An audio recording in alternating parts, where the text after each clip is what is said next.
Happy Star Wars month. I'm Samantha Tomlinson. And I'm Kevin Tracy, and joining us again is our good friend Ben. Say hello, Ben. Hi, I'm Ben.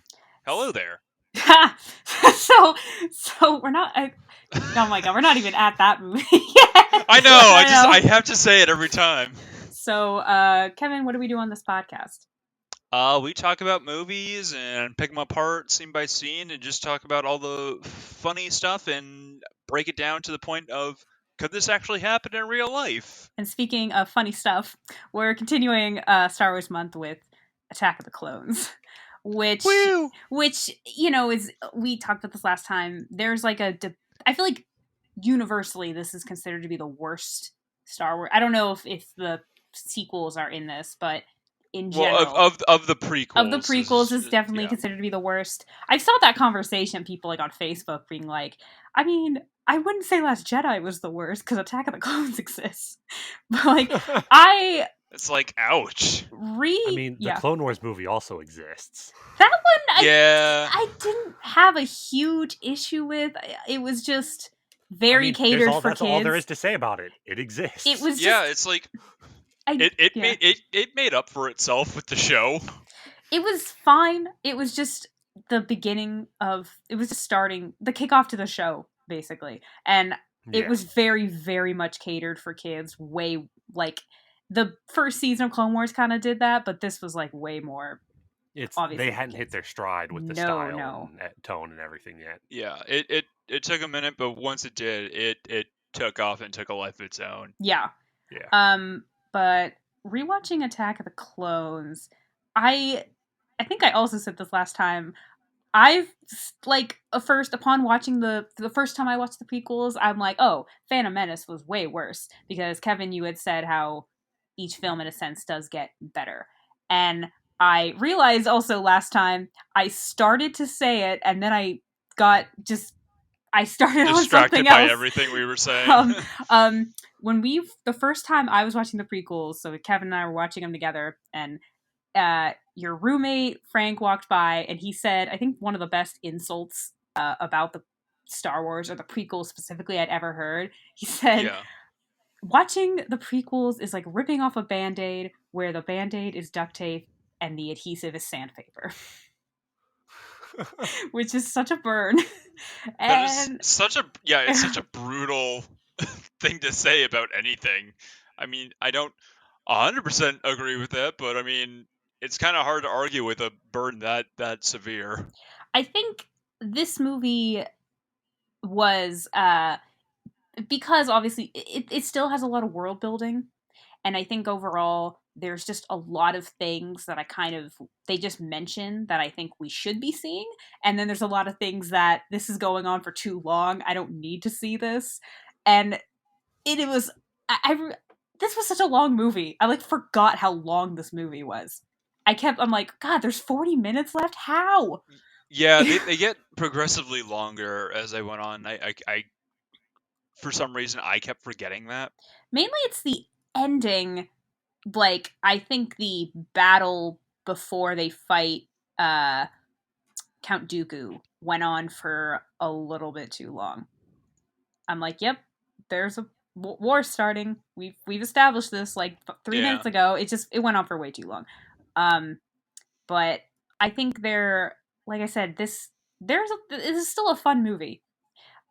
Especially the beginning. I pretty much when I was watching it, I basically just kept fast forwarding to all the scenes with Ewan McGregor because for me, he carried this movie. Yeah, like watching his investigation of doing all of the tracking down Jango Fett and then going to Camino and doing all these. He's basically getting the movie going, right? Whereas Anakin is basically just being very creepily clingy towards Padme to the point where it's like, I get that you've never done this before, dude, but I mean, this is just sad. Basically, Obi-Wan is, investigating who is trying to kill Padme while Anakin and Padme are living out a romance novel, pretty much. Basically, that was that's the thing with this is there have been romances like Leia and Han were kind of almost a rom-com romance, like they're, opposites, and that's and obviously they're both very entertaining, and so it was fun to kind of watch them grow to like each other, whereas this was a trying to be a big giant intense passionate romance, and it was I don't really I mean, I'm not against that. I'm kind of a sucker for that, but it was just there was times where I'm like, really? Are you kidding me? This is unnecessary. This is kind of ridiculous. Um but yeah, I agree. Obi-Wan, Ewan McGregor is kind of the glue that holds these movies together. And Yeah, seriously. and Hayden Christensen, this is when we're first seeing, obviously, Hayden Christensen portraying Anakin, because it takes 10 years after Phantom Menace. And it was weird because there were a couple of scenes. So, first of all, obviously, we talked about this last time. There was a lot of backlash about things in Phantom Menace, or the prequels in general.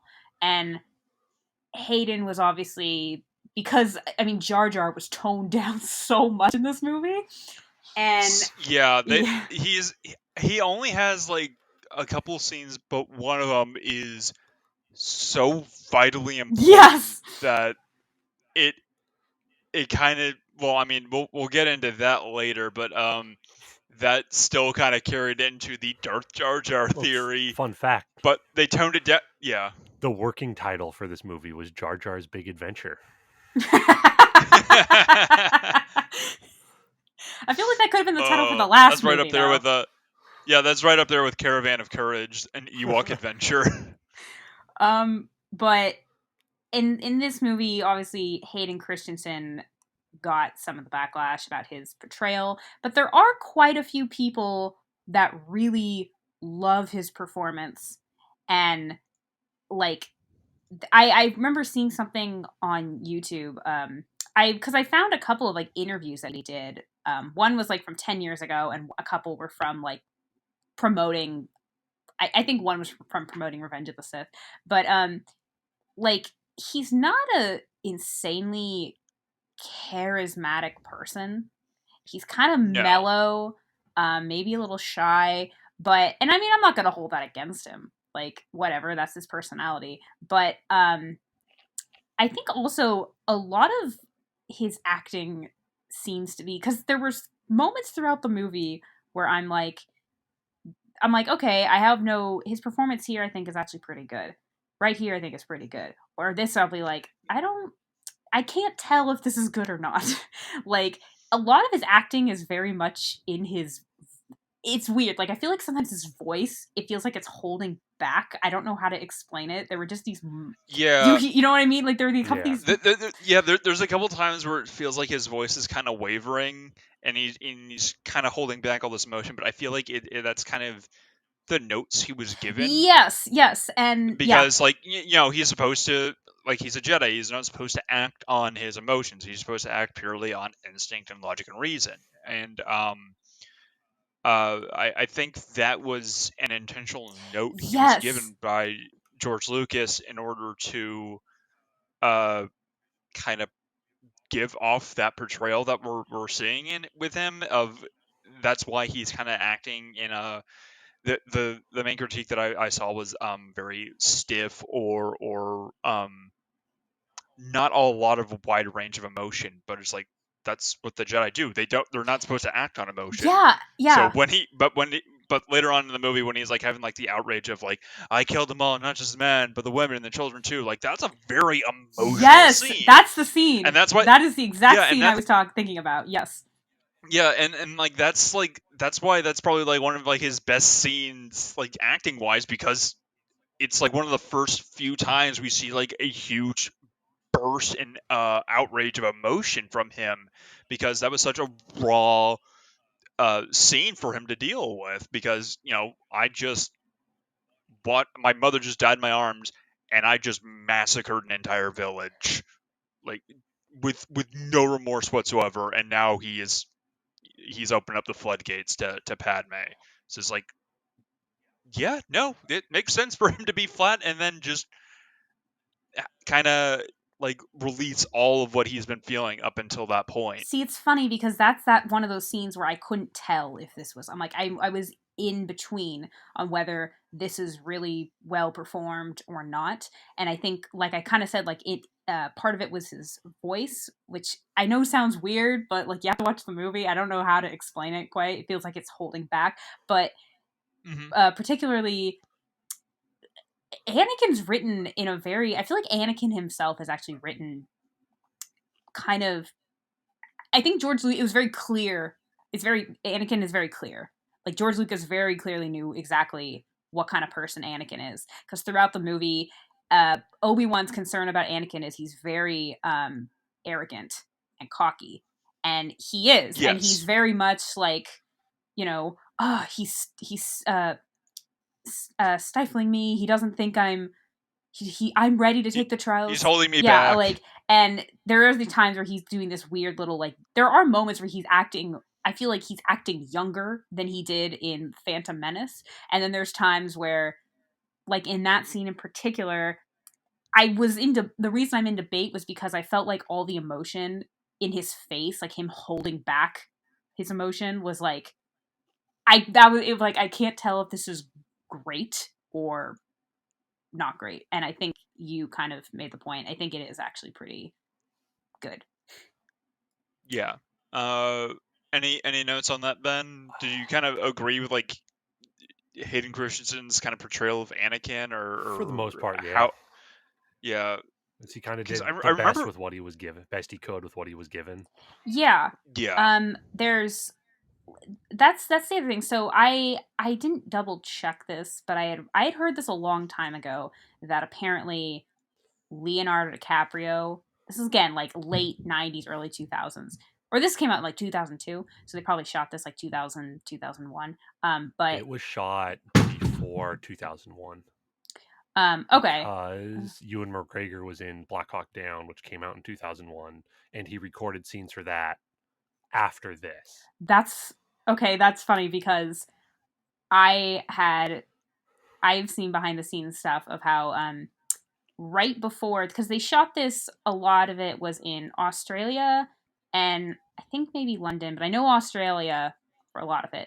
And apparently Ewan McGregor right before this was doing Moulin Rouge on the same soundstage, and Oh that yeah. was one of those movies where everything kept going wrong to the point where the production actually had to think it had to get pushed back, the release date, and they were getting so far behind, and Attack of the Clones was just about to shoot, and I mainly was just like, holy crap. So within maybe like 3 years, and I guess now I now know Black Hawk Down, but in a span of 3 years, he did a musical and two Star Wars movies and a war movie. Like, Military movie. like Yeah. holy crap, that is so much work. Like I was, Well, I feel like that was kind of like the same with like Orlando Bloom, because he did all the Lord of the Rings movies, and then he did like pretty much like right after that he was in Pirates of the oh Caribbean, yeah, yeah, which I mean I'm sure there was like a pretty decent gap between them, but I mean when that's they came a out, very yeah, taxing, yeah, that's a very taxing yeah. schedule. But anyway, apparently Leonardo DiCaprio, I had heard, was either offered the role. I think he was offered the role and he declined. And He definitely auditioned. I have the okay, list of everyone who auditioned in okay. front of me. Also, And I can I do remember that. thinking there are moments we'll kind of get into as we move forward, but there are moments in this where I'm like, this dialogue isn't. Sometimes it's the way it's delivered, and sometimes the dialogue itself is not the best. But I kind of stand by. I've thought this, like, I don't think if Leonardo DiCaprio was casted, I don't think the movie itself would have been like tremendously better. It might have been a little better because it still would have been a iffy script. Because good acting, I mean, we've all probably seen movies with decent actors and not the best story or script to work with. And I mean, I've seen actors do pretty decent things with not best, not great material. So I kind of think like I don't know how I think it would have helped it, but I don't think it would have helped it an insane amount. And also, I am kind of in the middle performance wise. I kind of can't see anybody else playing Anakin.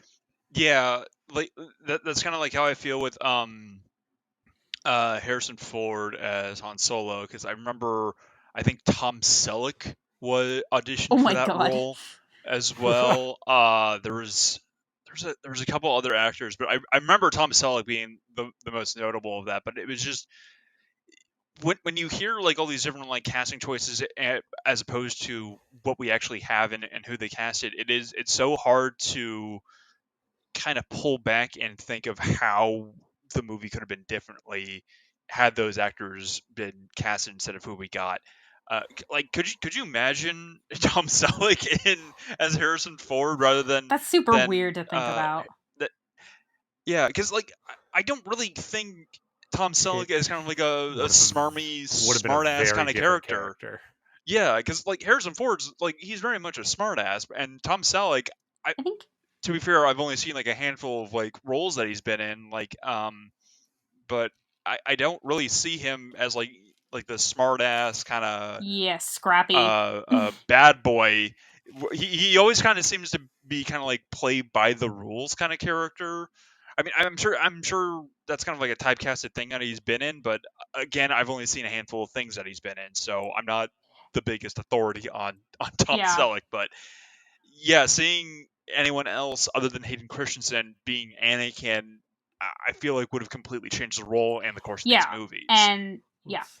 Um so let's kind of get into it. So the whole movie, I said this in Phantom Menace, and this time there's like a couple of scenes where I just seem to like completely forget.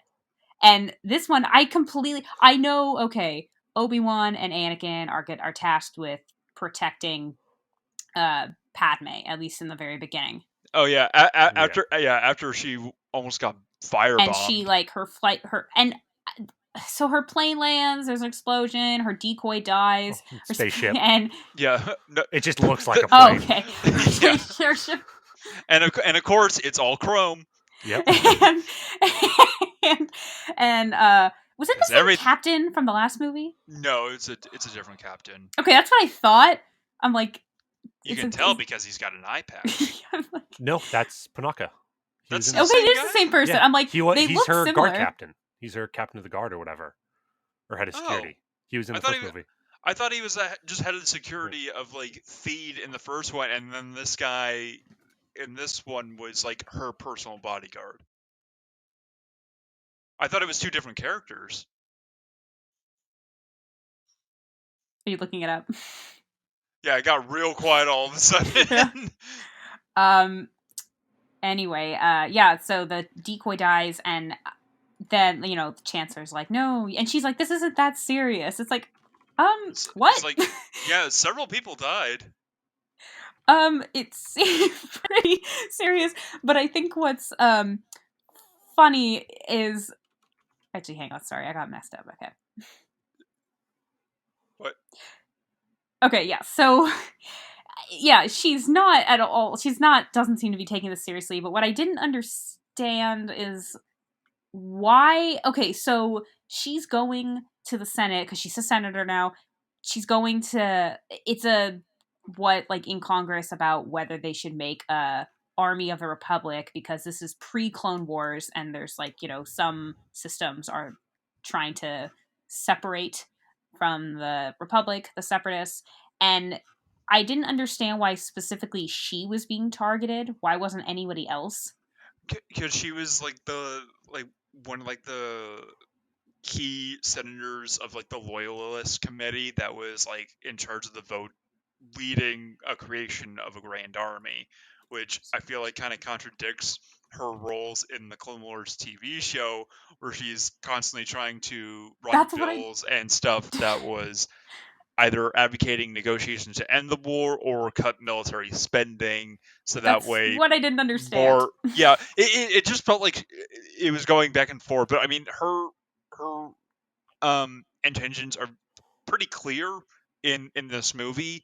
um it eventually kind of like changes to the point where it's like, okay, I feel like this war's gone on long enough. We're clearly getting nowhere because the entire war just is a constant stalemate.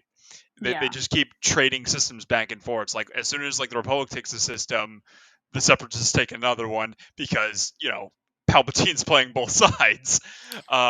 It's engineered to be an unwinnable war, Yeah. except for him. But I mean, no one knows that at this point.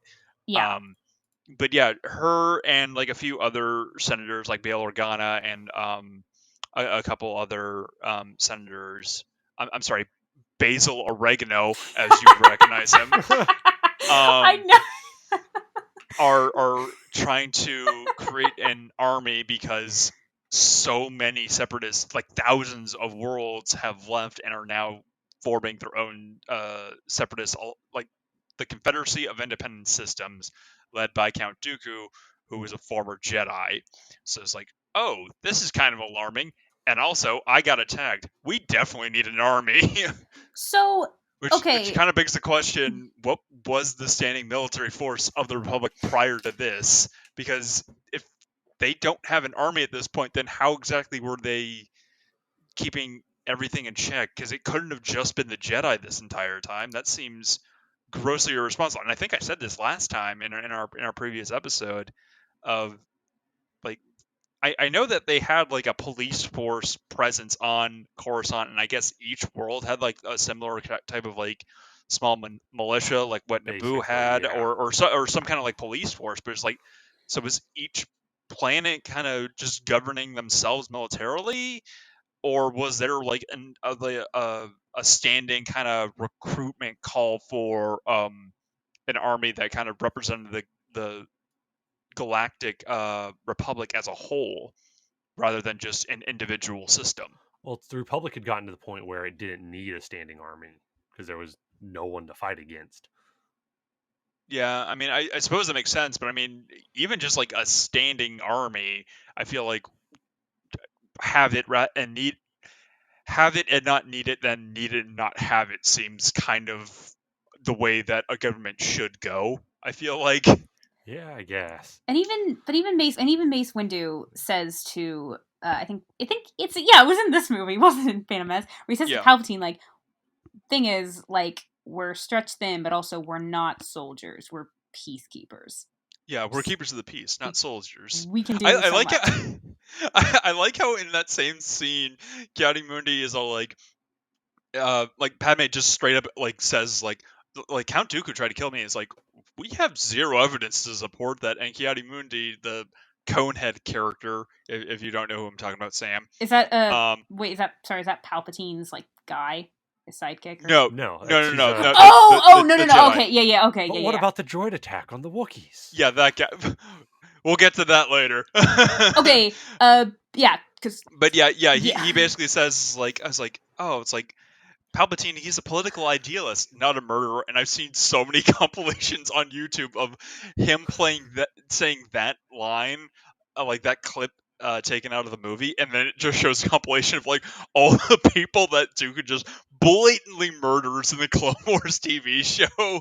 And I think they play to like Mr. Blue Sky, and it's hilarious because he just kills so many people, just blatantly Yeah, out of nowhere for like because he's just Dooku. complete.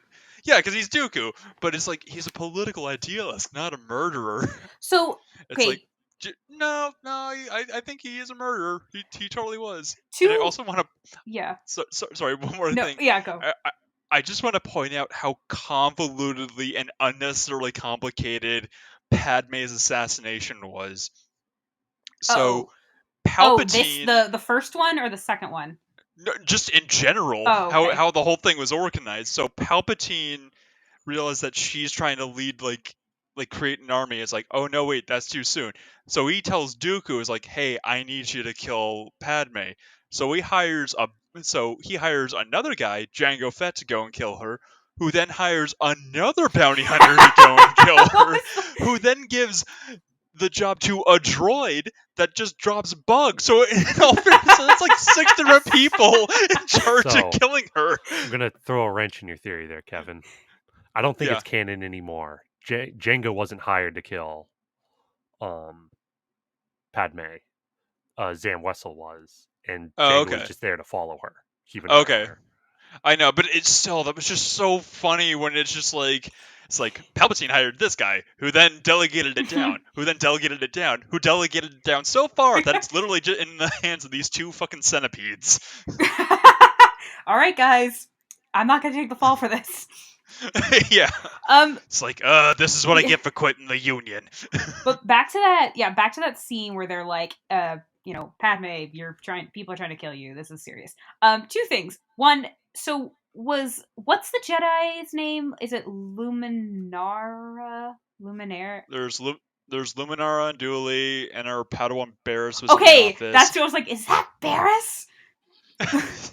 Yes, Barris is in this movie. I loved Barris, and then I hate Barris now. For reasons. We'll get into that later Yeah.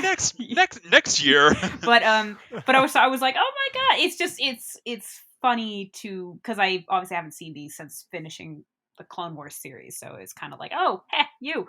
But this was my another big issue I had with this movie was Dooku should have been, and I said this about with Maul, except I feel like it was even worse in this movie. Dooku should have been way more of a presence, because they say, like, in the text in the beginning, the mysterious Count Dooku, and then they kind of just mention him. Oh yeah, he used to be a Jedi. It's not his nature. Blah blah blah. And yeah, there's no evidence to support that he is trying to kill her, but like, there's no evidence for or against. Like, why aren't we Yeah. seeing him? I just didn't like that he showed up 2/3 into the He movie.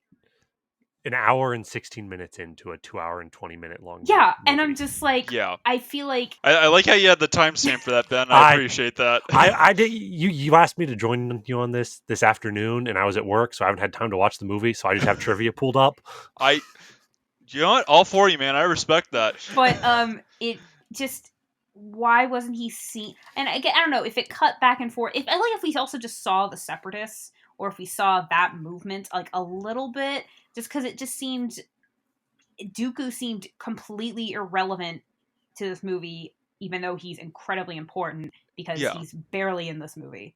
And he's played by like a Christopher Lee! Yeah, he's played by Christopher Lee. Like, What the probably hell? like, yeah, he's played by like probably like one of my favorite actors.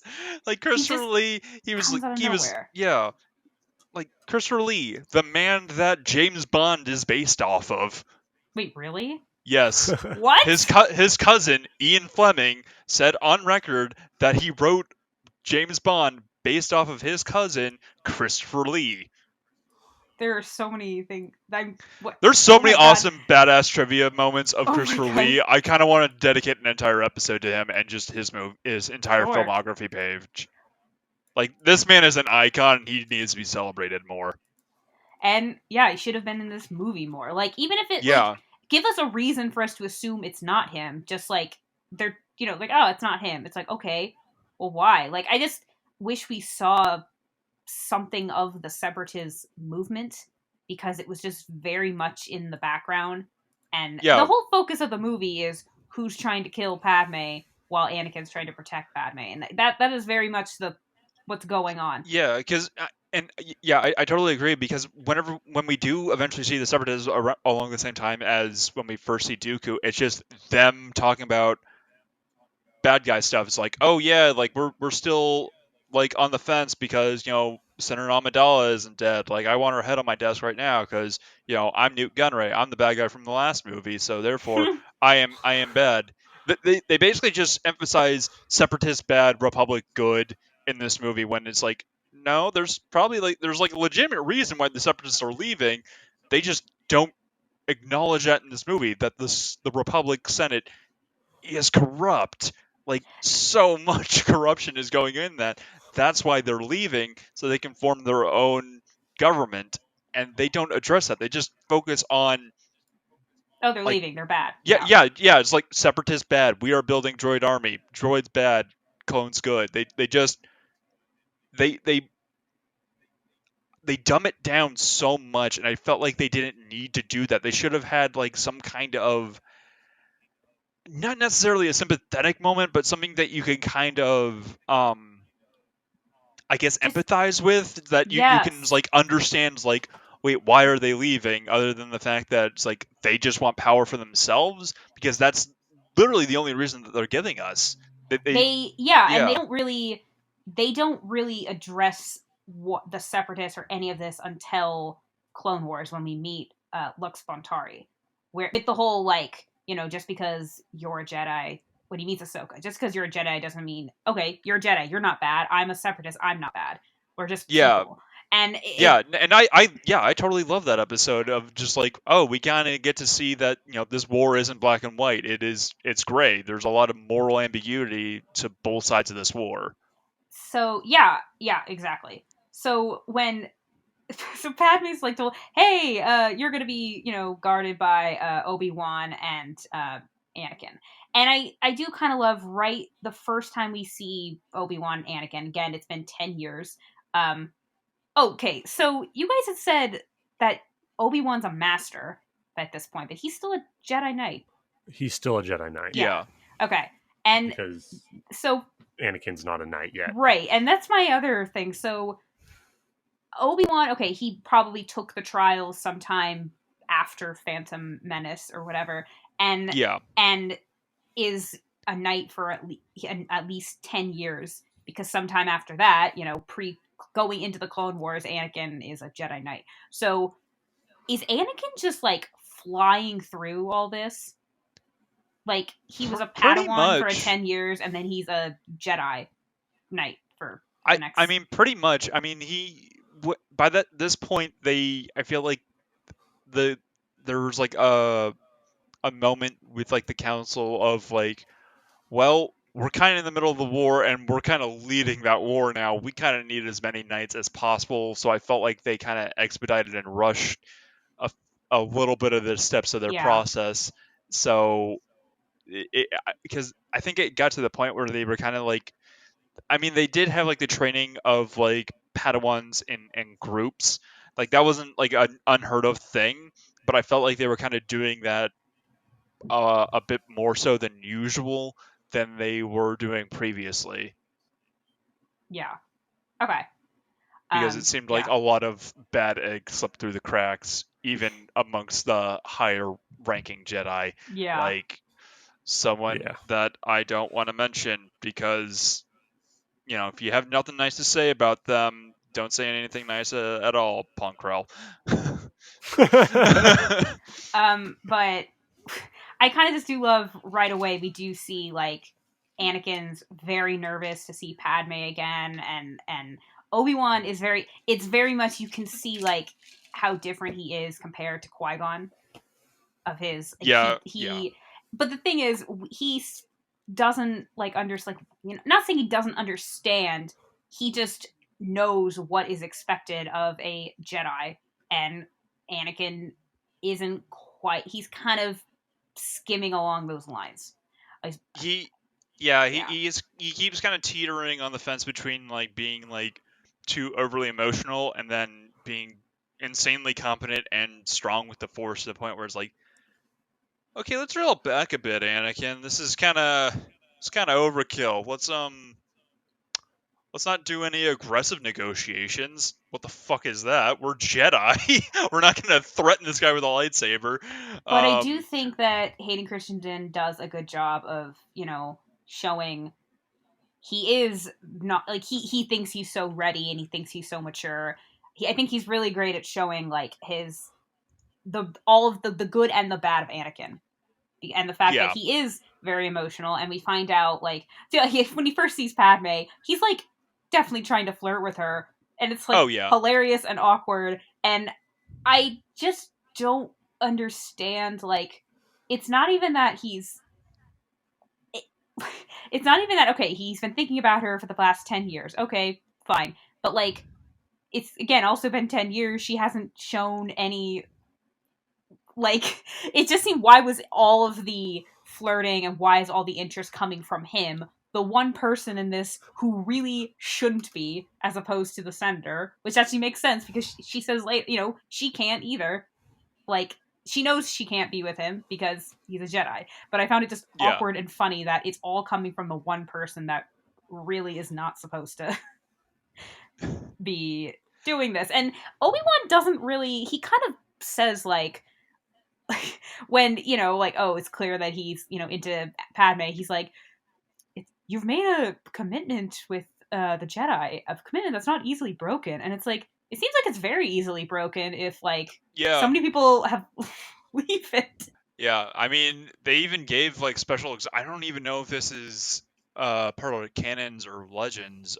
They gave special exemption to Mundi to have. Oh Yeah, yes. he had, what was it, like three Well, it's wives? He had like three wives it's and his seven daughters or something like that. males are very rare in his Yeah, species, so he has an exemption to go back and keep the population going. Yeah, population going. the male birth rate was so low, and the infant mortality rate was so high that his species was like having a population crisis. So they gave him special exemption to help repopulate, and I think he had like 3 or 5 wives and like 7 daughters or something like Who that. are we Yeah, talking about? Yes. His planet heavily enforced polygamy because Wait, no, males were whose so planet? the Conehead, Oh. Kiadimundi. Okay. Okay. Yeah. What about the droid attack on the Wookiees? That guy. that Oh, guy. okay. um, so this is okay. This is another thing I was saying before. This movie does. There's quite a bit of telling and not showing, or showing for too long. And in the beginning, they're like, it's just before your favorite scene, the bounty hunting scene, when they try to kill Padme with the centipedes, and they're using Padme. He finds out that he's using her as bait, and I kind of wish. And Obi-Wan's like, "Wait, what? No!" And Anakin's like, "No, it's her idea." And I kind of just wish we saw that interaction, that decision, or even like the beginning, the build up to it, because their entire relationship, Anakin's like obviously really into Padme. Okay, that's clear. And we know way later that she was always into him, but obviously holding back. And I kind of Yeah. just wish we saw their relationship a little more prior to leaving for Naboo. And I think just them talking would have been here, as opposed to it's when she's packing. Like, not saying that conversation's pointless, but I kind of just wish we saw that scene, like, especially because if he cares about her so much, he's really trusts her if he's comfortable using her as bait. I mean, he's probably not comfortable with it, but he's very comfortable with her making her own, which is good, making her Yeah. own decisions. It just seems like kind of contradictory. But also in that same scene, we find out that he doesn't really like to sleep because he keeps having like nightmares or visions about his mother. And actually, wait, no, I'll get there. Wait, I'm jumping the gun because it's tied to another Yeah. thing that we're going to talk about later. But So yeah. the centipedes show up, and during that scene, I was watching this with the captions on. I didn't realize that while all that's going on, of like the centipedes going in, like evading R2's security, which is like, are these centipedes actually bounty hunters? They're evading security by a I'm droid. I surprised thought they that was didn't kind of hire funny. somebody. Yeah, it's like they hired the bedbugs to try and kill her. How? They delegated, What were they going but to do? Like, bite her or poisoner. poison? They Okay. were, yeah, it's like they're very They're poisonous. yeah, So yeah, they they're actually assassin or they're creatures regularly used for so assassination. yeah, they actually are They're known assassin as bugs. Calhoun. And I do Um, love this next scene of like, it's like a car chase, yeah, basically. but before Oh, that, okay. like I was watching this with captions on, and it was funny because during all of that, I didn't realize that Anakin and Obi-Wan are actually discussing politics, and it's actually a very interesting conversation Oh, that I yeah. kind of wish that they focused on. It's like they're talking about like, oh yeah, no, like most politicians only cater to their campaign fund and only resorting to power, and then he kind of talks about like Palpatine saying that like, oh yeah, he seems to focus on like the prejudices of the other senators in order to rile them up and stay popular through the masses. And it's like, can we see an example of that? That seems really interesting that you're noticing this and Anakin isn't. And he's saying like, well, I think you're wrong. I think he's a good man. And then they go on with the car chase scene. It's like, can we focus on that conversation, please? That is I would assume super interesting. that is really interesting, but I would assume that they're not focusing on it because it's happening in the background. Like the focus, it's like we're in Padme's room, that the conversation's just in the background, and I would assume that it's not the focus because George Lucas still doesn't want us to put together that Palpatine is going to be the Emperor. I know, but I mean, Yeah. like, who else could it be? I mean, yeah, fair enough. I recognize that profile from that hood. You think a hood's gonna make me forget I know who that you chin are? anywhere. Yeah. I know that chin and those lips and that nose anywhere. So the car chase, I think, is really, it's fun, and like I love Coruscant is really cool and really, Yeah. I love the design for it, and I think that's Yeah, I yeah. do think that the car chase goes on a little bit too Yeah, long. I agree with it. It does go on for a little bit too long. There's apparently, I haven't watched the movie, so I didn't get a chance to look for it, but there is a scene at one point in the chase where off in like the bottom corner of the screen, there's an X-wing being chased by 3 TIE fighters. What? What? Yeah. In a city? Yeah. Just like down and like Wait, those ships haven't even been made yet. exactly. What the hell? It's just like some wacky Easter egg the animators put in. I mean, I do remember they put in Revenge of the Sith, they put the Millennium Falcon is like seen like in the Senate building at some point. I think around the time when like Anakin like arrives when you must choose, like that scene. Oh, okay. Like prior to the Order 60s. Yeah. The Millennium Falcon, or at least a YT 2100 freighter, shows up in this movie also. Nice. When it's the scene where we're about to get to it, where Anakin and Padme are arriving on Naboo in the transport ship. As they're coming, because the overhead shot of the spaceport, there's a Millennium Falcon just like parked. Wait, is it when they're arriving on Naboo or when they're arriving on Tatooine? Arriving, two different it's scenes. Arriving on Naboo. Okay. The scene where they decide to go back to Naboo, and in that packing scene, like Anakin's just like wham wham wham, Obi-Wan is holding me back. It comes off so immature, and I do kind of it's funny, but it's like going, I think the previous scene was Obi-Wan saying, I think he's really arrogant and he's not ready, and then the next scene of him is just like, I mean, he's a good master, but it's just, I love that the next scene was just showing, exactly how arrogant he is.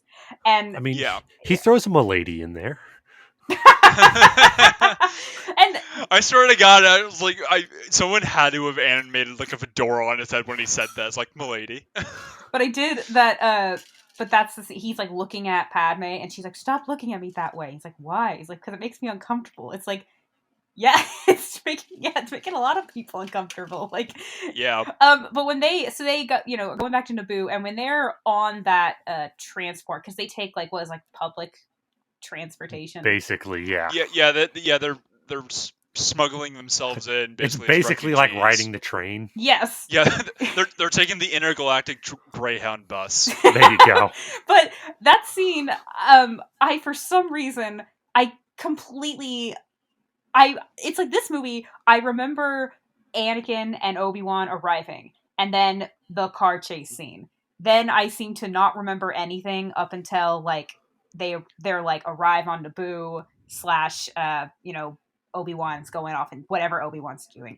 But like I'm like I don't remember this scene at all. And I remembered the conversation where she's asking like, are you allowed to love? And he's like, oh well, we're encouraged to be passionate. So yes, we're encouraged to love. It's like, yes, that's what that means. That is very, very loose and rough interpretation of the actual rules. You're definitely splitting hairs, but Sam, I'm kind of surprised you kind of glossed over one of the most important characters of the entire saga. Wait, Jar Jar? What? No, Elon Sleaze Bagano. Do you want to buy some death sticks? Oh, I Oh my god, I love that scene because Obi-Wan is so damn sassy, and it just gets better, worse throughout. But I just kind of love that. Yeah, like, can you imagine? Do you want to buy? You want to buy some death sticks? You don't want to sell me any death sticks. I don't want to sell you any death sticks. You want to go home and rethink your life? I want to go home and rethink my Can you life. imagine how much And different the world would be if there were Jedis? yeah, yeah. But apparently, at one point, as like kind of like a random like background Easter egg, that character like later on, I think it was like in a comic or something, or in like a book or something. He's like walking around in the background. It's like, he's like all cleaned up and everything, and he's walking holding hands with his little boy. It's like he did clean up and rethink his life. That's the It's like scene. good on you, Obi-Wan. You should just do that shit more often. Just people making bad decisions, just rethink your life. Just do better for yourself. That's the But scene where Obi-Wan, they go into, it's like a club, and They yeah, roll up into and Obi-Wan a says, a cantina, nightclub. and Obi-Wan cuts off a hand, as he's known to do. Yeah. That's his go-to move whenever he goes into a cantina. Just sorry, force a habit. but they walk in, and he's like, I swear, Anakin, one day you'll be the death of me. And we're all like, ah ha ha ha ha, because he will. This is called a power move called foreshadowing. Yes. This is a move we call in the industry called foreshadowing, people. That may I be my favorite piece of trivia that I've seen in here. I have to get the wording on it. It's states that Anakin will be the death to him. This is a reference to Darth Vader killing Obi-Wan in Star Wars Episode 4, A New Hope. Like, obviously! Does that have to be stated? and also, kind of in the background, we see Anthony Daniels and Ahmed Best just dressed up as random characters, kind of in the background, as random patrons of this bar. And those are the actors of C-3PO and Jar Jar Binks, respectively. Oh, okay. That's fun. Yeah, I like this whole... little fun fact for you guys. Also in the crowd are the people who handled R2-D2. Oh, really? Yeah. I did not know that. It's the R2-D2 handler and then his droid team. That's awesome. Wait, is this part of film crew or in the world of Star Wars? The film crew who handled R2-D2. Okay, so Yeah. you said his droid crew. I'm like, wait. Yeah, I was like confused for a sec too. Droid team. Yeah. It's like the other droid handlers and stuff. So, Gotcha. But when I was like having questions like, I don't remember seeing Kenny Baker in that scene. So, like, Anakin is going off and protecting Padme, and Obi-Wan is trying to... this is like the weird... Was it the 50s diner? Because... That is the best scene. Do not I'm not disrespect disrespecting Dex or his diner. I'm just like, okay. I have so many fond memories of both Dex and his diner from the Lego Star Wars video game. That is holy sacred ground, madam. Okay. He's like friends with the chef who basically he shows him like the end of what was it that he showed him? Because he's like, oh, this is from Kamino. Django's Kamino saber dart that he uses to kill Zam. Okay, and because they caught her in the club and she was like about to spill the beans on who hired her. Spill the brains, and then he shot her with a dart from super far away and incredible accuracy, might I add. Good on you, Django. No wonder they made a clone army out of you. But he goes into like the archives, like the library, and what's her name? Is it Jocasta? Jocasta knew. I kind of she is like he's like, oh, that's weird. There should be a planet right here, and she's like, well, it doesn't look like there is. He's like, is it up to date? And she's like, yes. It's like she's so offended by the fact that there's a possibility that something's not up to date. But this next scene, so Yoda is training a bunch of younglings, and is Yoda the one that deals with the younglings? Because he's probably I know he can be really intimidating, but he's probably the least intimidating. I mean, a lot of the older masters on the council deal with like training of the younglings. It kind of just depends on like who's in the temple at the time to actually train them. But since Yoda is there pretty much like all the time, so yeah, he does handling a lot of the just general like basic training of the younglings, not so much of taking on Padawans. Because I don't think he had a Padawan for a while since Dooku. I think that was canonically his last Padawan until like him training Luke. Yeah. So I guess technically that was his last Padawan. Okay. I could be Yeah. completely wrong, but that's what I remember. I mean, as old as Dooku was, Yoda had to have had someone else in there. I'm sure. I'm sure he had, but If as far as if it's canon or if it's still canon, no one knows. Yeah, but I mean, as far as I know, that was his last Padawan. Yeah, there should have been like probably like like another couple in there, but those are the ones that I remember because he's had hundreds of Padawans because he's hundreds of years old.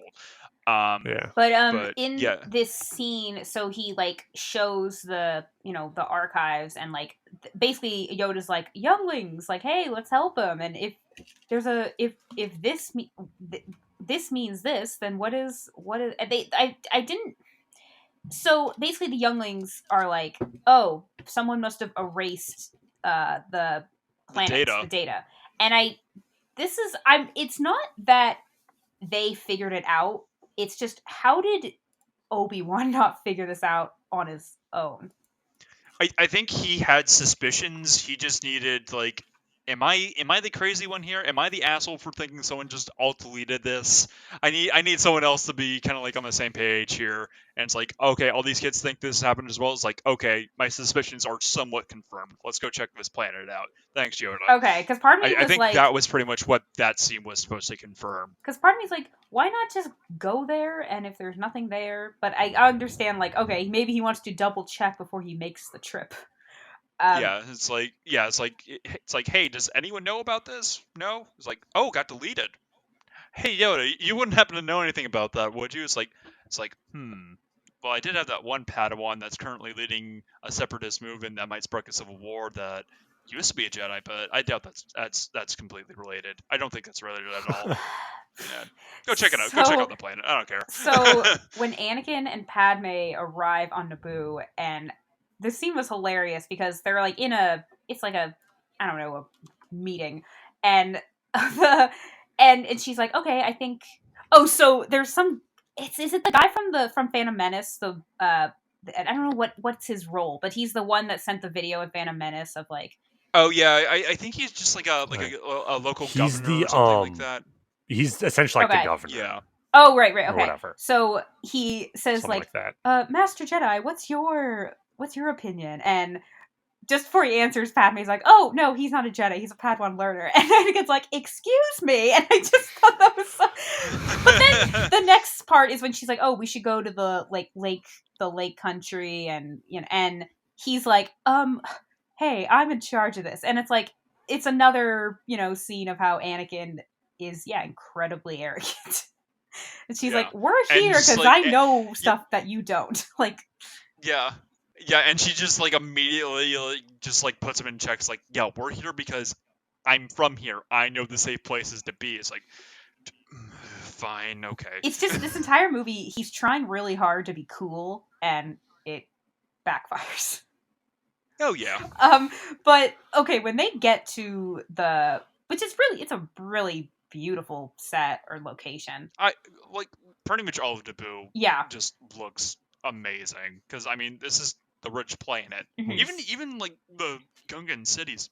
Excuse me, sorry. Yeah. Even the Gungan cities, which pretty much are like declared as like they're basically like I think they're like classified as like a lower tech tree. Like they're a lower like a tier lower technology wise than the actual like other residents of Naboo. Their cities are still really beautiful. Yeah. Like I would want to live there. Well, the Gungans are the natives, and the humans show up later. I had that backwards, but yeah, as humans do.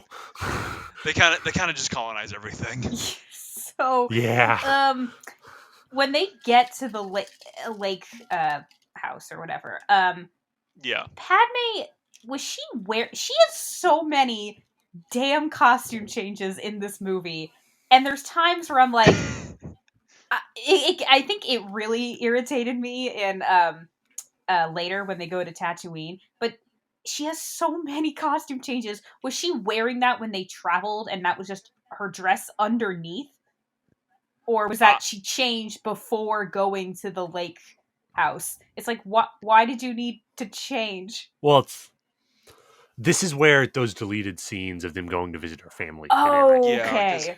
Because there's like 2 or 3 scenes of just like her Because chilling. I would assume her family lives in Theed or near there. Yeah, I think I want to say it was in Theed because one of the scenes are like them walking in like a pretty like packed, not really packed because there wasn't a lot of people in the scene, but it was like a very condensed building wise square, and then walking in like this very large open like backyard overlooking a lake or a body of water. Yeah, Something like that, but yeah. no, like I kind of wish that some of those, at least one of those scenes of just like her introducing the family, because at one point Anakin is like kind of like walking around in the backyard, kind of like, oh, I'm gonna go survey the perimeter, make sure this area is safe, and like her dad goes with, and they're just kind of like talking about like, is like how much in danger is she really? Is like, she'll never admit it, but she's had like several attempts on her life by now, so it's like, you promise me you'll keep her safe. It's like, I promise. That would have been a good Meanwhile, scene Padme's because I'm assuming her family does not know about Anakin as, as things go on. Well, I mean, it's funny that you mentioned that because while that's going on, Padme, her sister, and her mom are in the kitchen. Yeah, I was waiting for that. So what's the story with him? He's like very cute. It's like, oh please, that's just Anakin. It's like, I've seen the way he looks at you. It's like the same way that like you look at him, and they basically just like very heavily hint. It's like, yeah, he likes you and you like him. It's like, don't deny it. Like, I'm your mother. You can't lie to me about something like that. Yeah, I kind of wish that scene stayed now that I'm hearing it, because it just like, it's all Anakin. It is all on Anakin, which is why their first kiss scene, I feel like is a little pointless, because they don't admit he doesn't like actually fully admit how much he cares about her till way later. Yeah. And it just, the kiss just seemed like, it doesn't, I don't know, it wasn't pointless, it just didn't need to be there. I mean, I feel like it needed to happen because, like, right before that, the such romantic dialogue Okay, that Anakin said, wait. it's just, ooh, that's a panty dropper sentence right there. What's the line, please. Kevin? Say the line. I don't like sand. It's coarse and rough and irritating, and it gets everywhere. Not like here. I actually put on subtitles because I went back like 3 times. Well, actually, when we first were watching these, I kept saying, "Wait, when's the sand part? When's the sand part?" Because I knew you had shown me that scene, but I didn't know when it was coming. When it was popping up. So all up. through Phantom Menace, I'm like, "When's the sand?" You're like, "Oh, it's the next one." But I put on subtitles because I always thought the next line was not like you, and I'm like, that's, oh yeah, and then he like kind of like strokes like her back, because of course she has to have an open back. Oh my dress. god, okay, I'm holding back because I want to wait. It's later when they're on Geonosian. I have a whole thing about her costume. Oh yeah, wait, I know exactly what you're talking hold about. it, I don't want to, we're not talking about it yet, but like when he says, I like put on subtitles because I'm like, is he saying here? Which, I mean, I'm still, implication is Padme, but is he saying here or you? And I had to put subtitles. I'm like, oh, okay. And I realized, hearing the line, the dialogue, and the delivery, the line's hilarious. But yes, I realized I don't think his delivery on it is horrible. And I realized the line itself is a lot less stupid than I had always had viewed it, because it could have... It's kind of just become a meme at this point. It's just taken a life of its own and been exaggerated. Star Wars. To the point of, Star Wars. Yeah. I don't like sand, coming to Disney Plus. Why not? I feel like that would be the title for something. But I realized it's not his. It's not the line, and it's not even the delivery. It follows. It's that it could have followed a larger conversation. And this is kind of what I was about to get into earlier, and then I decided not to. Because the reason he doesn't like sand, right, is because of Tatooine. And obviously his time on Tatooine, and the fact that it is a very desert planet, and there's sandstorms, and it makes sense why he wouldn't like sand.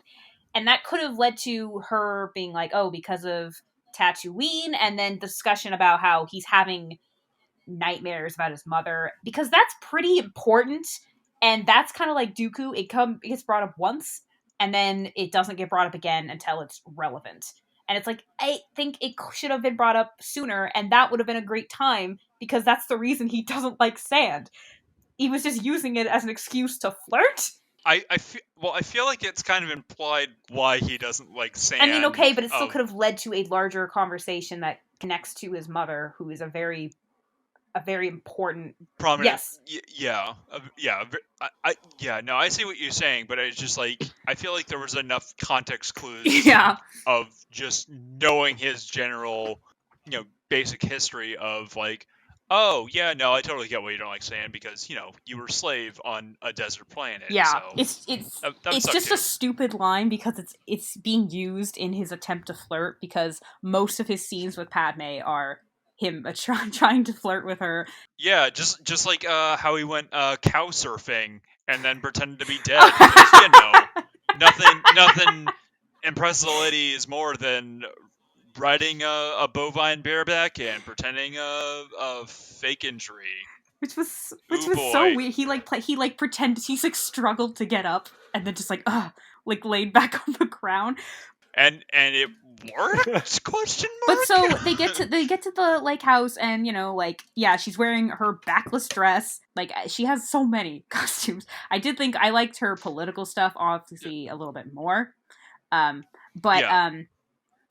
I'm trying to hold back on my whole thing later.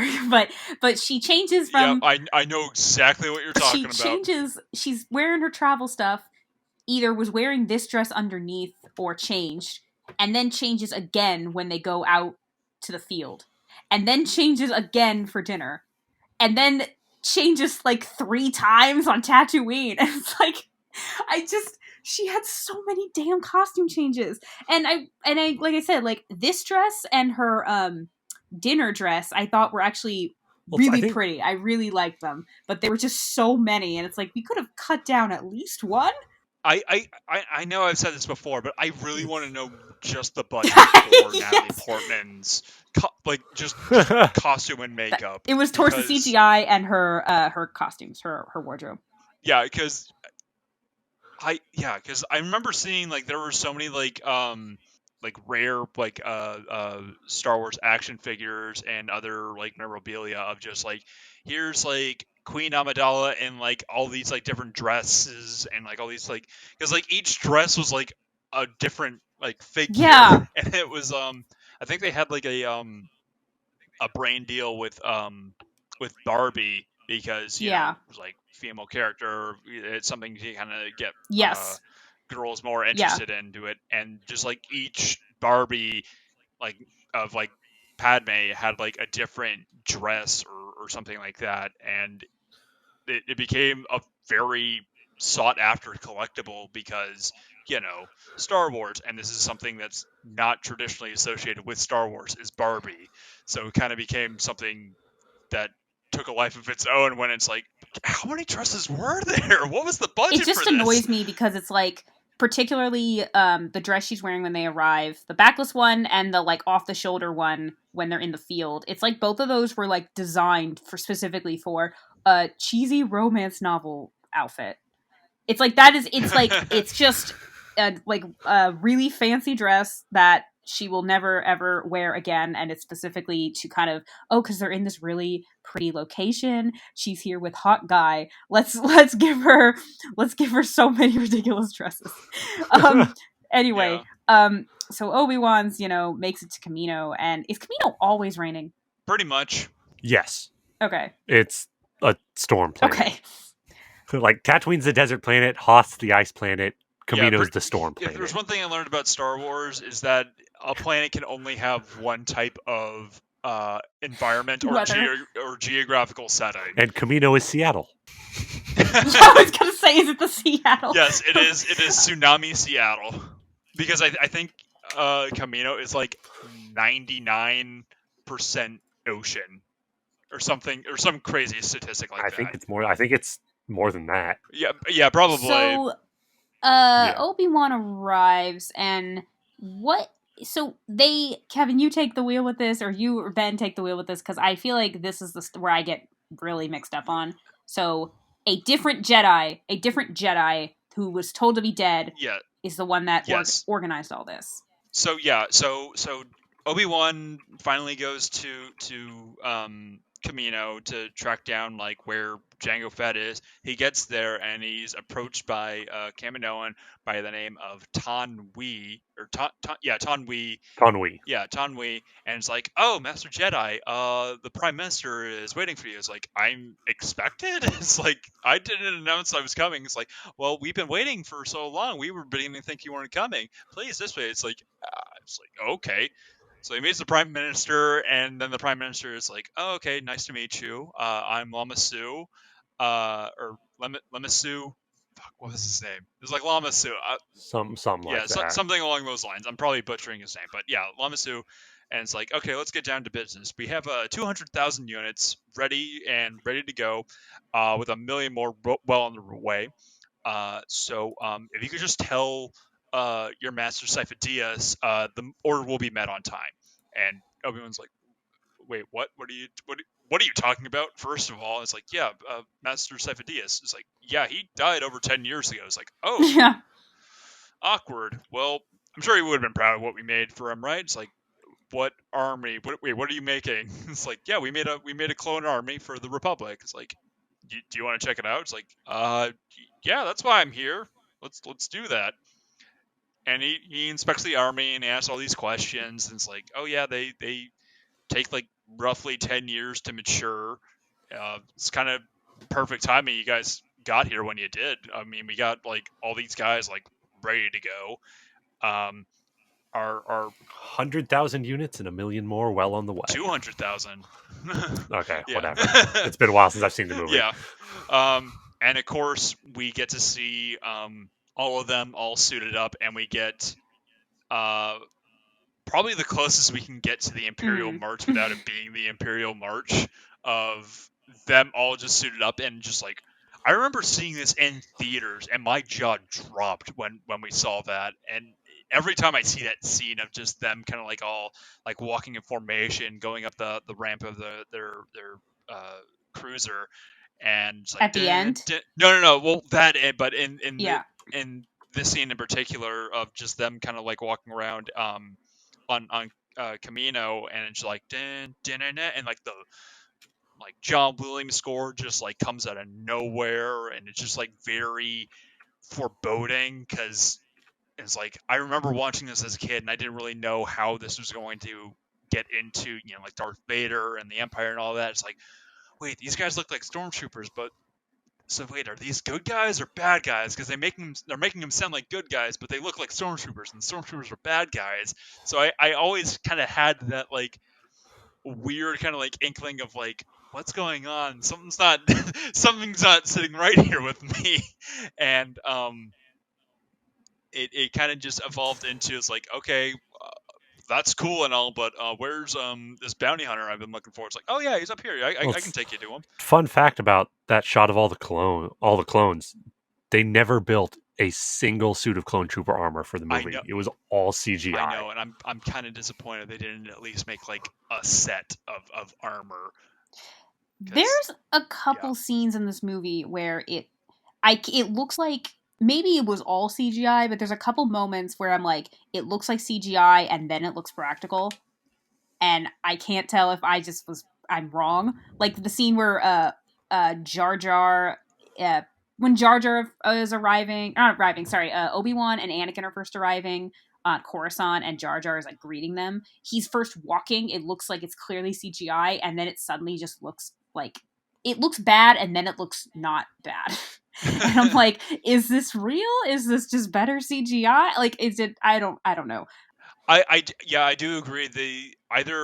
They nailed like the physics of just like cloth effects of just like that movement, because his clothes look 100% real at one point when he's walking, but then you see like like the rest of his head, and it's like, oh no, wait, there's no way that his head is practical, because it's like moving and like Well, there's something we didn't really get into in the last one, but most of the shots with Jar Jar at least in Phantom Menace, they originally filmed with Ahmed Best wearing like a full Jar Jar costume Yeah. with his head sticking out of the neck, and they were just going to kind of clean that up in CGI afterwards.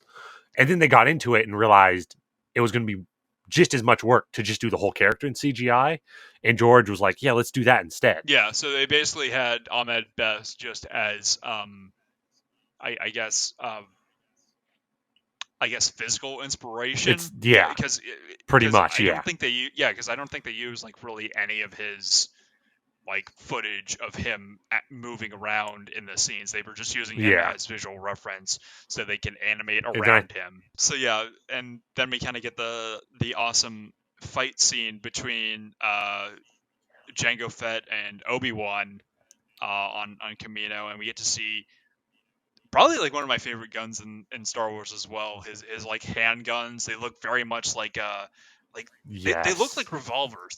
They're probably like the closest thing to like an actual like cowboy like revolver that we're gonna get in Star Wars, because they were just very like his armor. It's very like chrome and slick and silvery looking, and just like, oh, this dude's fancy. the the West Star So 34s, yeah, they had like some like crazy like fancy serial number name. something Um, like that. Yeah. and we get to see the slave one for the first time, and young Boba Fett. It was just very cool kind of seeing.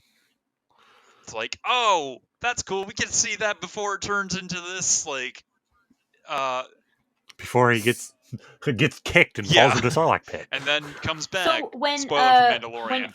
Obi-Wan, I don't think you talked about this, Kevin, but when Obi-Wan, no, it's fine. When Obi-Wan and Jango are talking, and I remember you love that scene so much because they're both like, they both know exactly, Mhm. they're both like kind of lying through their teeth, and they both know it essentially. But what exactly? I was just getting mixed up because this is the stuff that I struggle to follow in Star Wars. So Django knows exactly why Obi-Wan's there, and and Obi-Wan knows that Django knows exactly why he's there. Is Yeah, that really that's what's going on? more or less. Yeah, pretty much. They're Pretty kind. They're, much. Because Django Yeah. would have recognized Obi-Wan from the street with yeah, Zim earlier. for the most part, they're kind of just sizing each other up, and it's like, okay, like when Obi-Wan's there, he's pretty much just initially there to just arrest this bounty hunter for conspiracy for trying to assassinate a senator, and also who also happens to be like a very good friend of his. And they're like, surprise, we Yeah, made you an it's army. like okay, I got to take a couple steps back and figure out what the hell is going on. And it's like, is this part of another conspiracy? Because this is a lot more of a complex situation than a simple breach and clear and arrest this guy. I got to figure out what's going on.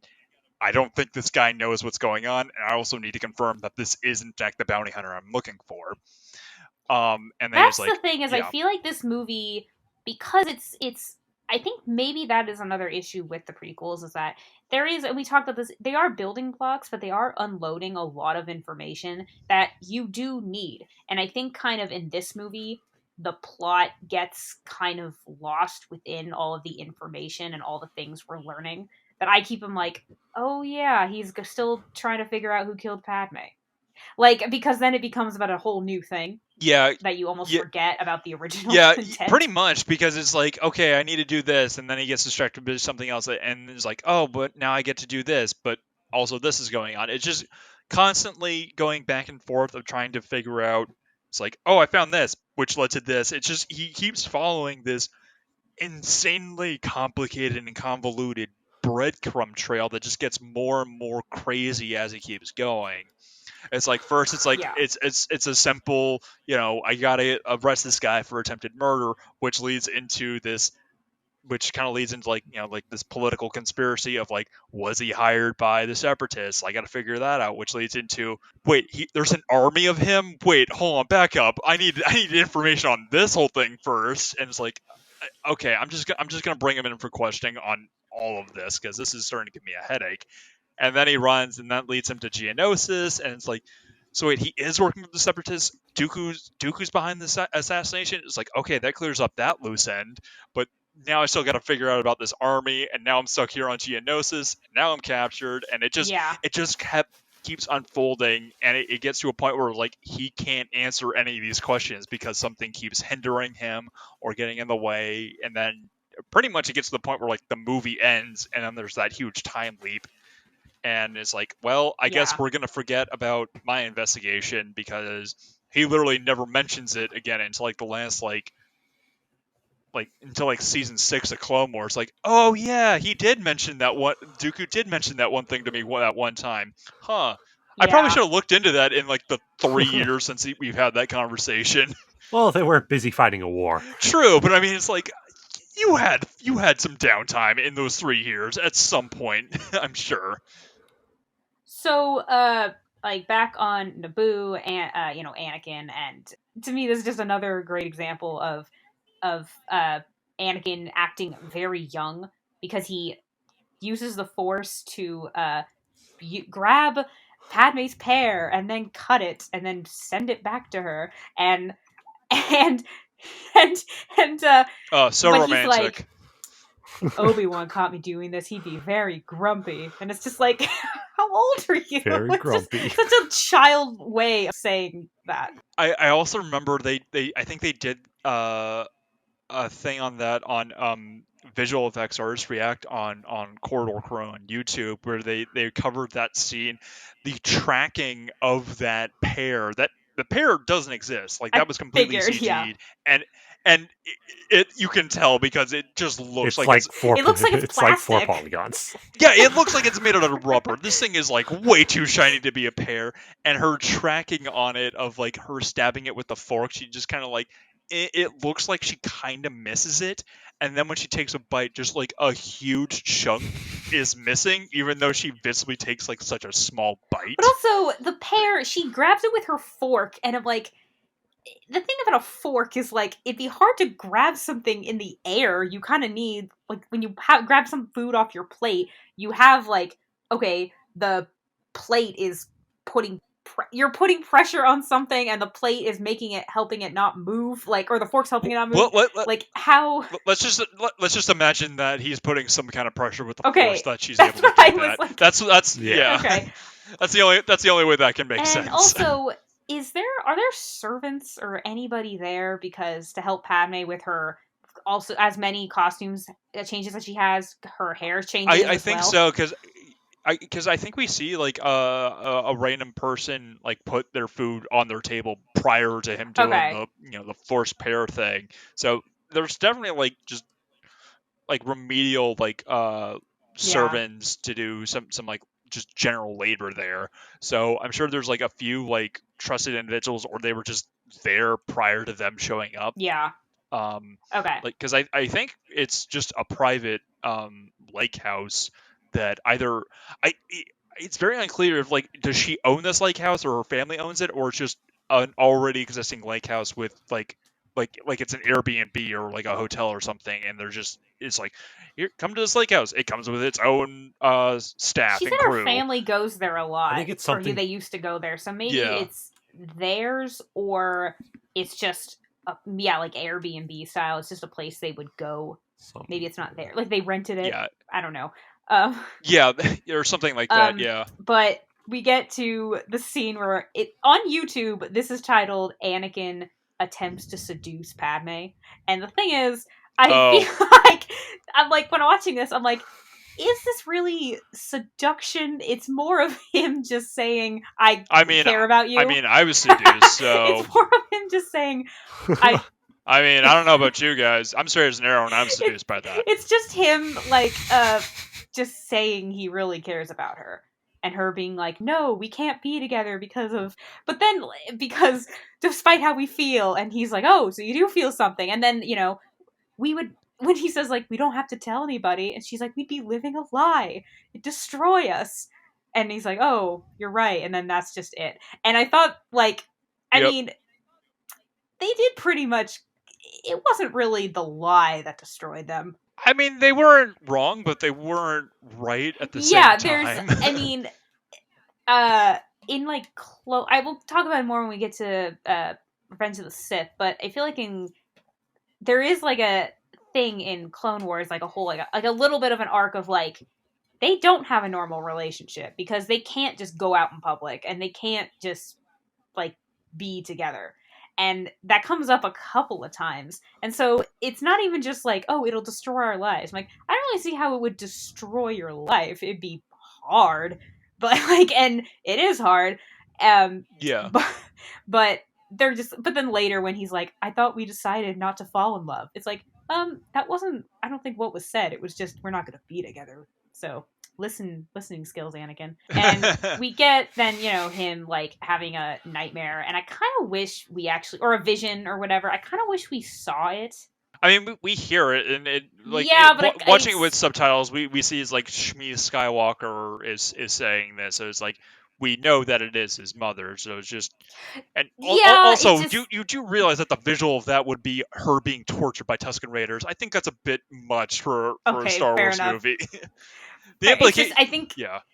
Okay, fair enough. It's just because we've been getting so little of it. We hear about it at the beginning, and then we don't hear about it until the end. Until, again, it's relevant. And so him just, like, in bed, we're hearing, like, what's going on, but he's just going, no, Mom, no. It's just, like, it just seemed, it was, like, kind of awkward. But if it would have probably been too much to show, then that makes sense. It's like I know that, like, Star Wars just kind of, like, ride the line between being like geared too much towards kids and then geared too much for adults. I feel like showing a scene like that would be way geared too much towards adults. Okay. You also have to remember this movie was rated PG. Yeah, and it had several limbs being removed. It's the last Star Wars movie to be rated PG, but it was still rated PG. Were the originals PG? Yeah. Yeah. Okay. PG-13 didn't exist yet. Right. Yeah. Okay. You guys talked about that at the end of the Goonies. Yep. Yeah. I just listened to that an hour ago. Hey, thanks for listening to us, man. Yeah. So okay. Anyway. But then. Side note: what did you listen to us on? Google Podcast. Nice. All right. Yeah. So we're on Google Podcast. Yeah. Listen to us, folks. So I think that's a good time for us to pause on this conversation. Yeah. I was hoping maybe when we started, maybe this will be like an hour and a half, but no, there's so much to talk about in these movies. Like, yeah, no, I feel like every like movie going forward for the prequels is just going to be broken down into two parts like this, and so you almost one. have to. Yeah. Yeah. I mean, I'm not complaining on that. It's just it's just these movies are just insanely fun to talk about. Yeah. And yeah, there's so much information and so much that happens, and they might not be as like cinematically like phenomenal as the original, but the storytelling is pretty key. Yeah. Because it obviously connects to what will happen next. So on that note, yes. I'm Samantha Tomlinson. No, wait, Sam, where can people find us? I keep... Okay. Where can people find us? Don't get frustrated. I mean, Ben was able to find us on Google Podcasts. You can find it on Google Podcasts, obviously. Yeah. Yeah. Apple Podcasts, Spotify, YouTube, and recently Overcast. So yeah, we're... please like and subscribe. Write a review. That'd be nice. Hopefully it's something nice. Yes. Yeah. Comment on what movie you guys want us to talk about, and we'll continue on with our plan. But if there's something that you guys want us to talk about in our goofy antics, let us know. Like, Ben, do you have a suggestion for a movie that you would want us to cover in the future? Ooh, pressure. I've literally been thinking about that for like weeks. I haven't thought of anything. Oh, come on! I have a couple of things, but I have to go back and check on them again. All right, that's your homework for Revenge of the Sith. At the end of that episode, you give us a suggestion for a movie to cover for a future episode. Okay. That's your homework. Okay. All right, you heard it here first, folks. So on that actual note, I'm Samantha Tomlinson. I'm Kevin Tracy. I'm Ben Deckert. All right, bye everyone.